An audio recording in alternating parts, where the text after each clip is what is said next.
அக்ஷரா, இன்னைக்கு நம்ம சரஸ்வதி ஸ்தோத்திரம் அப்படிங்கறத பத்தி பார்க்க போறோம். அது வந்து அகஸ்திய முனிவர் இயற்றியது. சரியா? நீ சரஸ்வதி ஸ்லோகம் சொல்றியா? சரஸ்வதி நமஸ்துபியம் வரத காமரூபிணி வித்யாரம்பம் கரிஷ்யாமி சித்தர் பவத்மே சதா. சரி. இப்ப சரஸ்வதி ஸ்தோத்திரத்துல முதல் பத்திய பார்க்கலாம். முதல்ல நான் படிக்கிறேன், அதுக்கப்புறம் பொருள் சொல்றேன். யாகுந்தேந்து துஷாரஹார தவளா யா சுப்ர வஸ்திராவிருதா யா வீணா வரதண்ட மண்டிதகரா யா ஸ்வேத பத்மாசனா யா பிரம்மாச்சுத சங்கர பிரபிருதிபி தேவை சதா பூஜிதா ஷாமாம்பாது சரஸ்வதி பகவதி நிசேஷ ஜாட்யாபகா. இதான் ஸ்லோகம். சரியா? அதுல இப்போ நம்ம பதம் பிரிச்சு பொருள் பார்க்கலாம். இதுல எல்லா இடத்துலயும் யா யா யான்னு வருது இல்ல, யா அப்படின்னு நம்ம இங்கிலீஷ்ல சொல்ற மாதிரி யா, அந்த யா இல்ல, ஆமா அப்படின்னு இல்ல. சம்ஸ்கிருதத்துல யா அப்படின்னா யாரோ, யார பத்தி நம்ம பாடுறோமா, யாரு யாரு இதெல்லாம் வச்சிருக்காங்களோ அப்படின்ற பொருள்ல. ஷீ ஹூ ஹேஸ் அப்படிங்கிற பொருள்ல வரும். சரியா? யா குந்தேந்து துஷாரகார தவளா அப்படின்னா யாரு வெண்மை நிறத்தில் இருப்பவளோ அவள் அப்படிங்கிற பொருள். சரியா? இப்ப யாகுந்தேந்து துஷாரஹார தவளா அப்படின்னா குந்த, இந்து, துஷார, ஹார, தவளா இது எல்லாமே வெள்ளையத்தான் குறிக்கும். 5 வார்த்தை, 5மே வெள்ளையத்தான் குறிக்கும். எப்பவுமே சரஸ்வதியை பத்தி நம்ம சொல்லும் பொழுது சரஸ்வதிக்கு பிடிச்ச கலர் என்ன அப்படின்னு கேட்டா எல்லாம் வெள்ளைன்னு தான் சொல்லணும். ஏன்னா எல்லாம் அவ வெண்பட்டு தான் அணிஞ்சுட்டு இருப்பா, வெண் தாமரையில தான் உட்கார்ந்துட்டு இருப்பா. அவளுடைய வாகனம் அன்னம், அது என்ன நிறம்? எல்லாமே வெள்ளைதான். சரியா? அதனால எல்லாம் ஏன் அது வெள்ளை, ஏன் கருப்பா இருக்க கூடாதா, ஏன் சிவப்பா இருக்க கூடாதா, ஒவ்வொரு வேறதா இருக்கலாம்ல, ஏன் வெள்ளையா இருக்கு? வெள்ளைதான் கலர். வெள்ளையை குறிக்கும் போது அது வந்து ரொம்ப எப்படி சொல்றது, பியூட்டி அந்த மாதிரி. அப்புறம் அது ரொம்ப ஒரு சாஃப்ட் அந்த மாதிரி இருக்கிறதுலே பியூரஸ்ட் ஃபார்ம் அப்படின்னு அர்த்தம். இப்ப ஞானம், நமக்கு ஞானம் வந்துடுது அப்படின்னா அது வந்து எப்பவுமே வெண்மை நிறம் வந்து ஞானத்தை குறிக்கும். அதனால எல்லாத்தையும் வெள்ளை வெள்ளை வெள்ளைன்னு சொல்றாங்க. இப்ப இதுல யாகுந்தேந்து துஷாரஹார தவளா அப்படின்னு வர்ற இடத்துல குந்த அப்படின்னா அது வந்து மல்லிகை பூவை குறிக்கும். சரியா? குந்த. இந்து அப்படின்னா அது நிலாவுக்கு இன்னொரு பேரு. சரியா? அப்புறம் துஷார், நார்த் இந்தியன்ஸ் நிறைய பேர் துஷார்னே பேர் வச்சுப்பாங்க, ஆம்பளை பசங்க. துஷார் அப்படின்னா எப்படி நம்ம பவித்ரா அப்படி அல்லது அக்ஷரா அப்படின்னு பொன் பேரு சரஸ்வதி வச்சுக்கிறோமோ, சரஸ்வதியினுடைய ஆண் வடிவமாக துஷார். நான் வந்து ரொம்ப துஷார்னா பனின்னு அர்த்தம், ஸ்னோ. சரியா? பனி போல நான் ரொம்ப வெண்மை நிறத்துல அப்படியே பளிர்னு ஒளி வீசக்கூடியவன் அப்படின்னு, பளிச்சுன்னு இருக்கக்கூடியவன் அப்படின்னு அர்த்தம் துஷார்னா. துஷார் அப்படின்னா பனின்னு அர்த்தம். அடுத்தது ஹார. ஹார அப்படின்னா நான் ஏற்கனவே சொல்லியிருக்கேன்ல, ஆரம்னா என்ன அர்த்தம் ஞாபகம் இருக்கா? ஆரம் மாலை. ஆரம்னா மாலை, நெக்லஸ், இந்த மாதிரி நிறைய அர்த்தம் இருக்கு. சரியா? அதுக்கப்புறம் தவளா. தவளை அப்படின்னாலே அது வந்து நம்ம தவளை தமிழ்ல சொல்ற தவளை, அந்த தவளை இல்ல, இது தவளை. தவளைன்னா வெள்ளைன்னு அர்த்தம். சரியா? இது எல்லாமே குந்த, இந்து, துஷாரு, ஹார, தவளை இது எல்லாமே வெள்ளையத்தான் வருது. சரியா? இப்போ அப்ப என்ன இதுல என்ன இருக்கு? எல்லாம் வெள்ளை வெள்ளை வெள்ளைன்னு எல்லாமே வெள்ளைய சொல்றாங்களே அப்படின்னா ஒன்னொன்னுக்கும் பின்னாடியும் ஒரு அர்த்தம் இருக்கு. குந்த அப்படின்னா மல்லிகைப்பூ. அப்போ மல்லிகைப்பூ மாதிரி மனம் வீசக்கூடியவளாக இருக்கக்கூடிய சரஸ்வதியே அப்படின்னு சொல்றாங்க. அதே மாதிரி நிலா. நிலா மாதிரி குளிர்ந்த ஒளியை தரக்கூடியவளை. எப்பவுமே சூரியனோட வெளிச்சம் பார்த்தீங்கன்னா சுட்டெரிக்கும் நம்மளால ரொம்ப சுட்டெரிக்கணும், நம்ம ரொம்ப ஹீட்டா இருக்கும், நம்மளால தாங்கவே முடியாது. ஆனா நில ஒளி வந்து நிலா வெளிச்சம் இருக்குல்ல, அந்த வெளிச்சத்துல போய் நின்னா ரொம்ப சுடுது, ஐயோ தகதகன்னு இருக்கு, உள்ள வந்துடலாம் அப்படின்னு இருக்குமா? நிலா ஒளி நல்லா குளிர்ந்ததா இருக்கும். அதனாலதான் நான் ராமச்சந்திரன் பேர் சொல்லும் பொழுதே நான் சொன்னேன், சூரிய வம்சத்துல பிறந்திருக்காங்க ஆனா ராமச்சந்திரன் பேர் வச்சிருக்காங்க. அதுக்கு 2 காரணம் இருக்குன்னு சொன்னேன், ஞாபகம் இல்லையா? அதாவது 16 கலைகள் கொண்டது. கலைனா பார்ட்ஸ், அமாவாசையில இருந்து பௌர்ணமி வரைக்கும் அப்படியே வளர்ப்பே அப்படியே போயிட்டே இருக்குல்ல, அந்த மாதிரி 16 பார்ட்ஸ் இருக்கு. அந்த மாதிரி ராமனுக்கு வந்து 16 குணங்கள், ரொம்ப மேலோங்கிய குணங்கள் 16ம் ஒரு சேர படைத்தவன் அப்படிங்கறதுனால ராமச்சந்திரன் ஒரு அர்த்தம். இன்னொன்னு, சூரிய வம்சத்தில் தோன்றினா கூட சந்திரனை போல காருண்யத்தை கொண்டவன், குளிர்ந்த ஒளியை தருபவன், அந்த மாதிரி காருண்யம் கொண்டவன். அந்த மாதிரி இங்க இந்து அப்படின்னா இந்த இடத்துல வெள்ளை நிறத்துல இருக்கக்கூடிய சரஸ்வதின்னு மட்டும் அர்த்தம் இல்ல, குளிர்ந்த நில ஒளி எப்படி கருணை கொடுக்குமோ அந்த மாதிரி கருணையானவள் அப்படின்னு அர்த்தம். அப்படின்னா நிலா வந்து குளிரும் ரொம்ப விரைக்குமா? விரைக்கலாம் செய்யாது, உடனே வச்சா கொடுமையும் சரிச்சா மட்டும் தானா, அதெல்லாம் இல்ல. சரி, இப்ப குந்த இந்து ரெண்டுத்தையும் சேர்ந்து குந்தேந்து அப்படின்னு சொல்றோம்ல, அது சமஸ்கிருதத்துல 2 வார்த்தை சேரும் பொழுது ஆல முடிஞ்சதுன்னா அந்த மாதிரி ஏ இல்லாட்டி ஆ அந்த இது ஓன்னு ஆகும். ஏன்னா ஓம் நான் சொல்லியிருக்கேன்ல, ஆ ஊ இம் ஓன்னு ஆகும்னு. அந்த மாதிரி இங்க இப்ப உதாரணத்துக்கு நம ரெண்டையும் சேர்த்தா நமோ நம அப்படின்னு சொல்றோம்ல, நாத விந்துக்கலாதி நமோ நம அப்படின்னு வருது பாரு, அதுல நம அதான் நமோ நம. சரியா? அதே மாதிரி ஹரோஹரா ஹர ஹர, இப்ப இது சிவனுடைய பிள்ளை தானே முருகன், முருகனுக்கு சொல்லும் பொழுது ஹரனுடைய ஹரன் சிவன், ஹரஹர ஹரஹர அது ஹரி, ஹரிங்கிறது விஷ்ணுவும் சிவனும், அது ஐயப்பனுக்கு சொல்லுவான் ஹரிஹரன். நான் முருகனை சொல்றேன். முருகன் வந்து சிவனோட பிள்ளை தானே, அப்ப ஹர ஹர என்னவா மாறும்? அது ஹரோஹரா. முருகனுக்கு ஹரோஹரா அப்படின்னு காவடி தூக்கும் பொழுது பாடுவாங்கல்ல, அந்த மாதிரி குந்த இந்து சேர்ந்தா முருகனுக்கு ஹரோஹரானா முருகன் அதுக்கப்புறம் அவங்களுக்கு முருகனுக்கு புள்ளன்னு அர்த்தம்.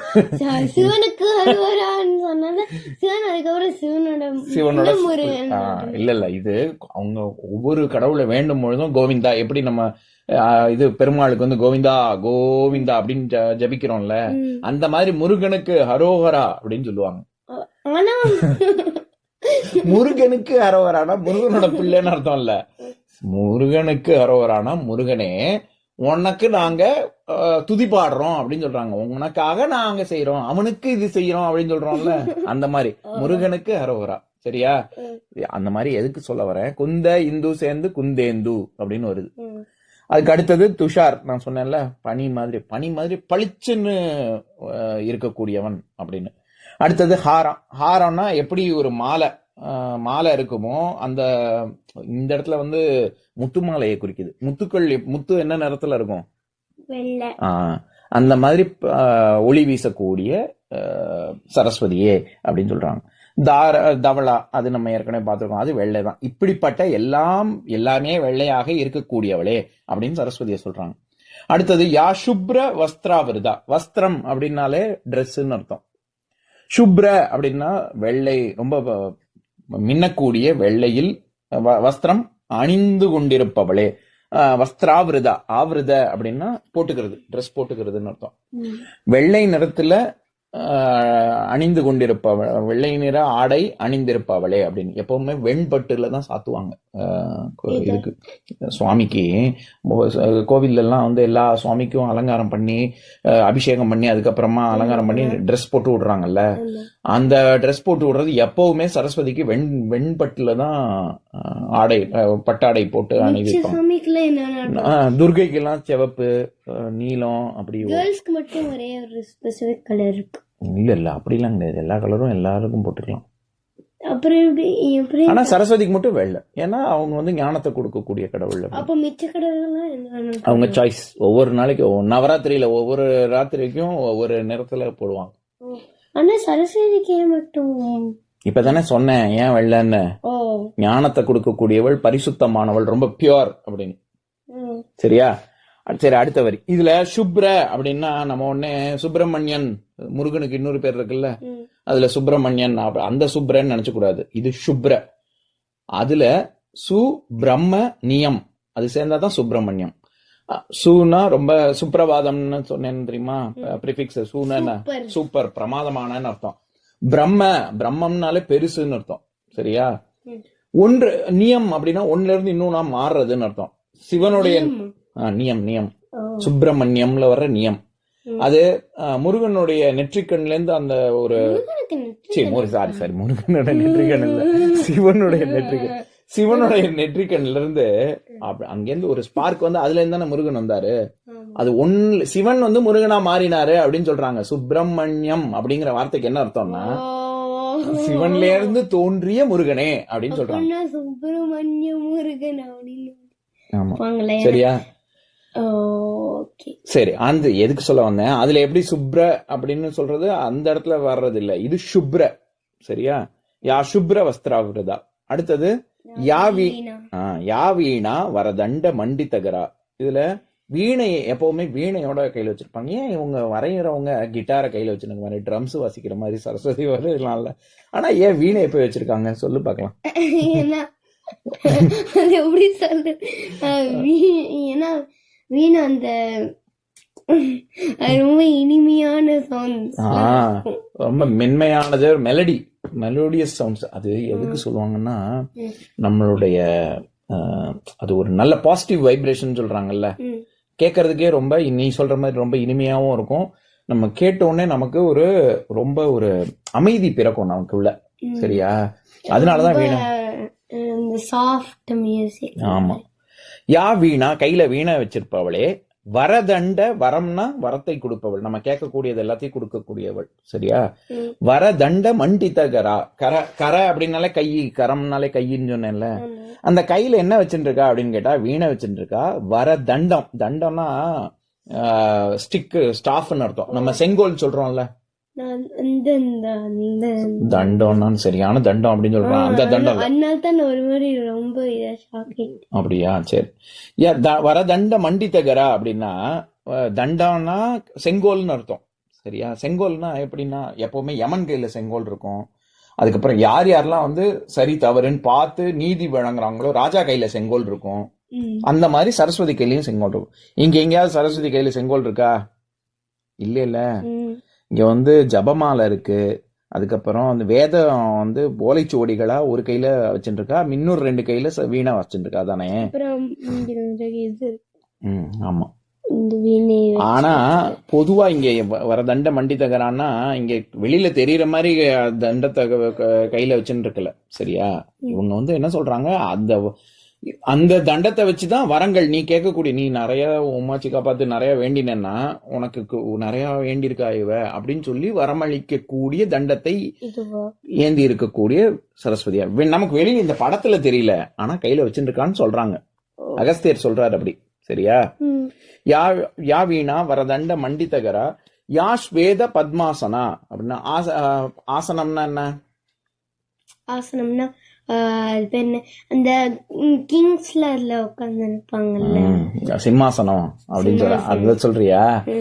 அதுல ஆசனம்னா உட்கார்றது, சேரு அந்த மாதிரி அர்த்தம். ஆசனம்னா அந்த போஸ், அது யோகாசனத்துல சொல்றது. சரியா? நீ சொல்றது கரெக்ட். ஆசனம்னா உட்கார்றது.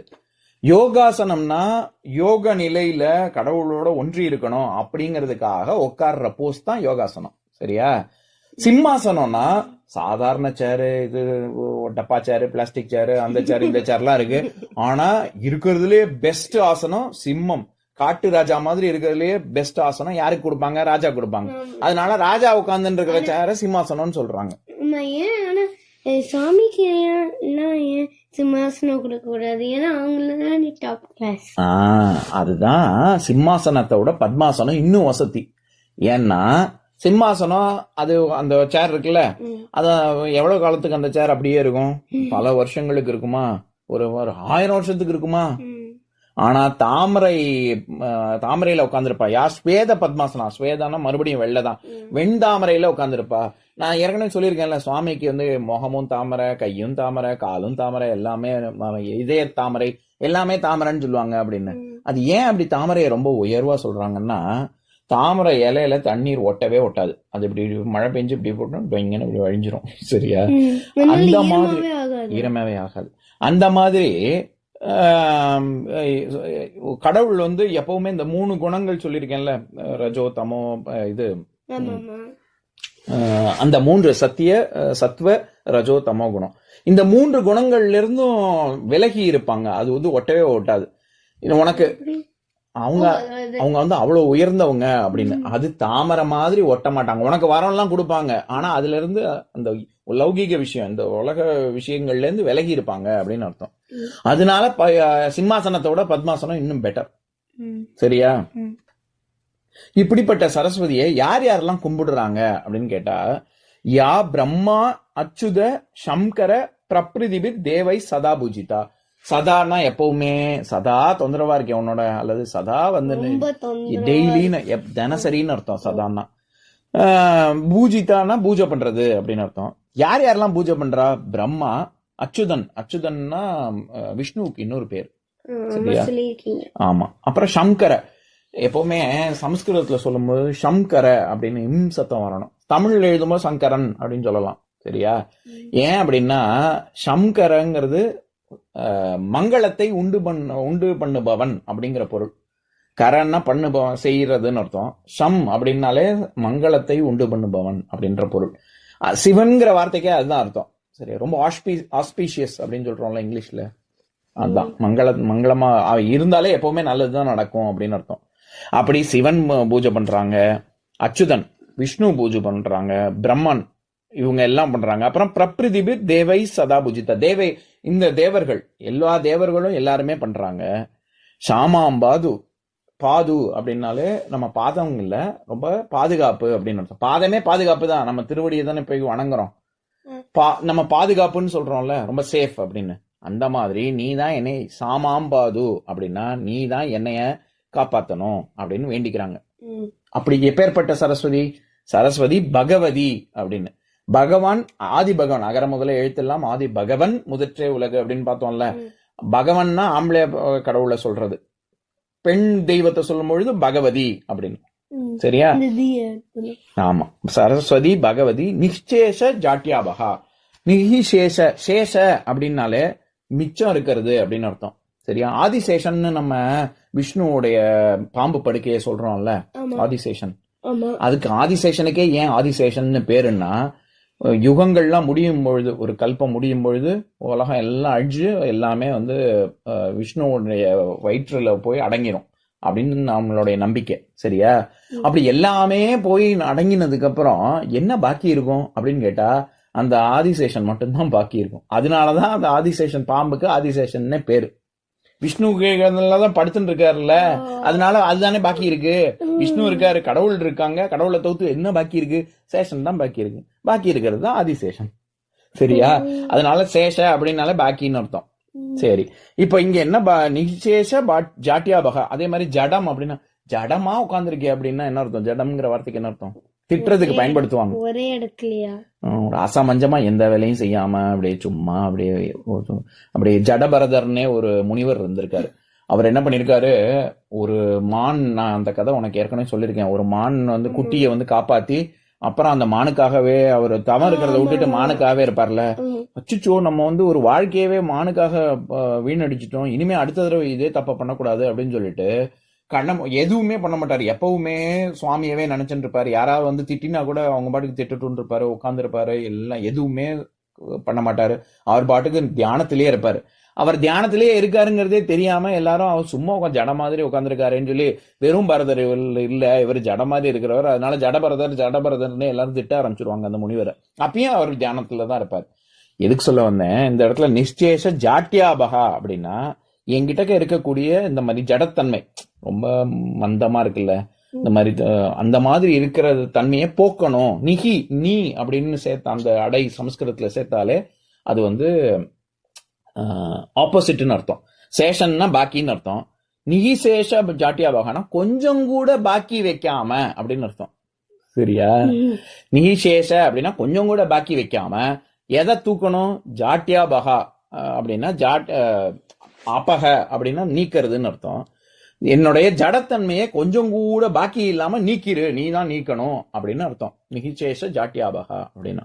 சரியா? இப்ப நான் ஸ்லோகத்தை சொல்றேன், நீ கூட சென்ஸ். யாகுந்தேந்து துஷாரஹார தவளா யா சுப்ர வஸ்திராவிருதா யா வீணா வரதண்ட மண்டிதகரா யா ஸ்வேத பத்மாசனா யா பிரம்மாச்சுத யா பிரம்மாச்சித சங்கர சங்கர பிரபிருதிபிர் தேவை பிரப்ரீதிபிர் தேவை சதா பூஜிதா சதா பூஜிதா சாமாம்பாது சாமாம்பாது சரஸ்வதி சரஸ்வதி பகவதி பகவதி நிஹிசேஷ ஜாட்யாபகா. நிச்சேஷ ஜாட்யபஹ. சரி, இன்னொரு நாள் இன்னொரு ஸ்லோகம் பார்க்கலாம்.